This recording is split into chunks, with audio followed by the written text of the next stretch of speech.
Assalamualaikum warahmatullahi wabarakatuh. Perkenalkan, nama saya Aris Nandar, NIM 1804690, Prodi Pendidikan Sosiologi 6B. Video kali ini bertujuan untuk memenuhi ujian tengah semester mata kuliah pengantar resolusi konflik dengan dosen pengampu, yakni Profesor Dr. Haji Bunyamin Maftu, MPD MA, dan Ibu Rika Sartika, MPD.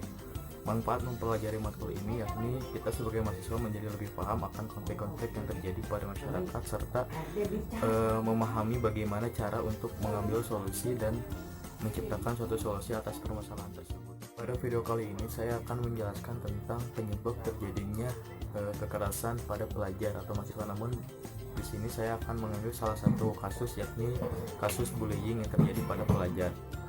Tidak bisa dipungkiri bahwa bullying sudah menjadi kebudayaan pada sistem pendidikan kita. Banyak sekali pelajar-pelajar yang melakukan aksi bullying serta menjadi korban dari budaya bullying tersebut.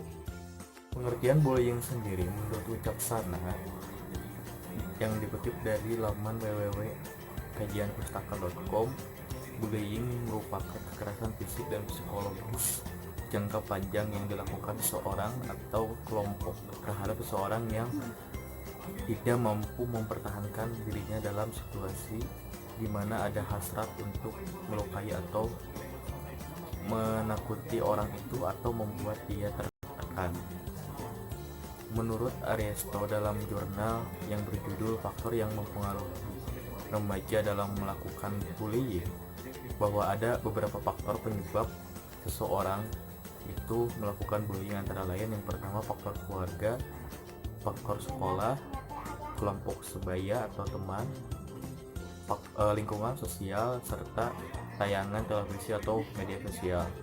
Nah, dalam keluarga, perilaku bullying seringkali berasal dari keluarga yang bermasalah, di mana di keluarga sendiri merasa tidak nyaman dan sering kali terlihat atau melihat kekerasan antara orang tuanya, sehingga menjadi dia itu terbawa akan hal itu dan melampiaskan lagi kepada orang lain. Kemudian sekolah, pihak sekolah banyak sekali yang mengabaikan keberadaan bullying ini, maka dari itu menyebabkan bullying turun-temurun terus terjadi setiap tahunnya, setiap harinya kepada para pelajar karena abaian dari sekolah sendiri. Kemudian yang ketiga adalah kelompok teman sebaya. Nah, teman atau pergaulan di sini sangat mempengaruhi seseorang dalam melakukan tindak kekerasan bullying, yang dimana karena teman baik atau apapun itu dia ingin memperlihatkan bahwa dirinya pantas untuk masuk ke dalam suatu kelompok pertemanan. Terus yang keempat adalah lingkungan sosial. Lingkungan sosial pun sangat berpengaruh terhadap seseorang melakukan tindak bullying, karena cara tidak disadari bahwa setiap orang itu atau setiap manusia itu tidak lepas dari yang namanya lingkungan. Terus yang kelima adalah tayangan televisi atau media sosial itu sangat berdampak kepada seorang pelaku bullying. Nah, untuk upayanya sendiri untuk mengatasi dari perilaku kekerasan bullying ini, menurut Kementerian Pemberdayaan Perempuan dan Perlindungan Anak, terdapat upaya untuk mencegahnya, yakni yang pertama melalui anaknya sendiri. Anak mampu mendeteksi diri akan kemungkinan terjadinya bullying.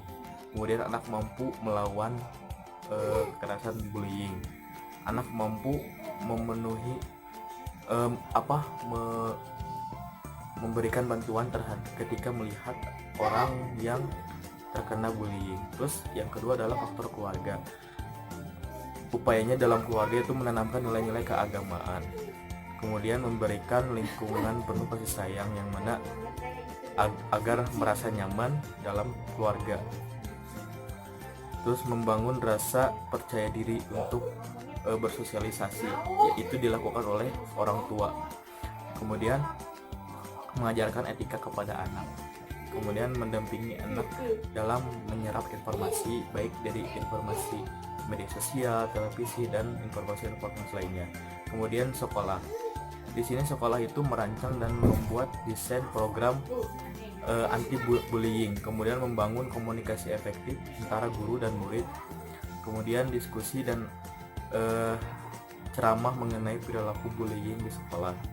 Kemudian menciptakan suasana lingkungan sekolah yang aman, nyaman, dan kondusif, jadi tidak ada tindak kekerasan bullying.